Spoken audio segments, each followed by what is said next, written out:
ආයුබෝවන්. Java කියලා කියන්නේ Google, Amazon, PayPal, Netflix වගේ ඉතා ජනප්‍රිය තාක්ෂණික ආයතන පවා භාවිතා කරන ඒ වගේම ලෝකේ ජනප්‍රියතම පරිගණක භාෂා 5 ඇතුලේ නිරන්තරයෙන්ම පවතින පරිගණක භාෂාවක්. එහෙමත් නැත්නම් programming language එකක්.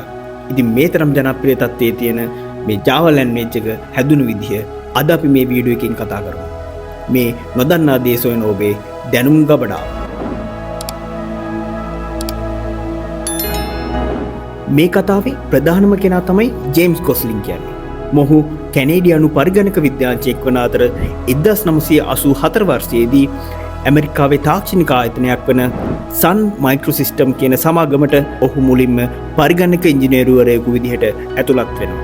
මේකෙදි 1991 වර්ෂයේදී ඩ්‍රීම් ප්‍රොජෙක්ට් නමින් තවත් පරිගණක විද්‍යාඥයන් දෙදෙනෙක් වෙන පැට්‍රික් නෝතන් සහ මයික් ෂෙරිඩන් සමග එක්ව smart TV, remote, setup box වගේ උපකරණවල හાર્ඩ්වෙයාර් සහ සොෆ්ට්වෙයාර් එකට වැඩ කරන්න පුළුවන් විදිහේ ප්ලැට්ෆෝම් එකක්. එහෙමත් නැත්නම් පරිගණක භාෂාවක් නිර්මාණය කරන්න පැවරෙනවා. පසුව ඔවුන් මේකෙදි නිර්මාණය කරන මේ පරිගණක භාෂාව ඕක් කියන නමින් නම් කරනවා.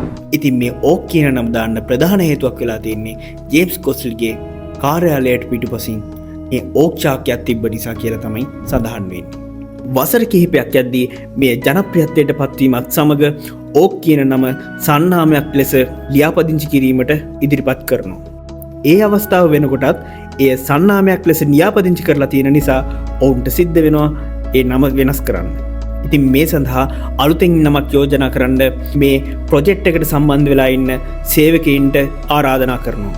ඉතින් මේ ප්‍රොජෙක්ට් එකේ සේවය කරපු සේවකයින් බොහොමයක් කෝපි පානයට පුරුදු වෙලා හිටිය නිසාත් ඒකෙනුත් ඔවුන් ප්‍රියතම කෝපි පානය ඉන්දුනීසියාවේ Java දූපතෙන් රැගෙන එන කෝපි නිසාත් එක් සේවකයෙක් මේ Java කියන නම යෝජනා කරනවා. ඉතින් මේකෙදී ඔවුන් මේ Java කියන නම අනුමත කරලා ඒකේ ලෝගෝ එක එහෙම නැත්නම් සන්නාම ලාංඡනය ලෙස කෝපි කෝපයක් භාවිතා කරන්නත් තීරණය කරනවා.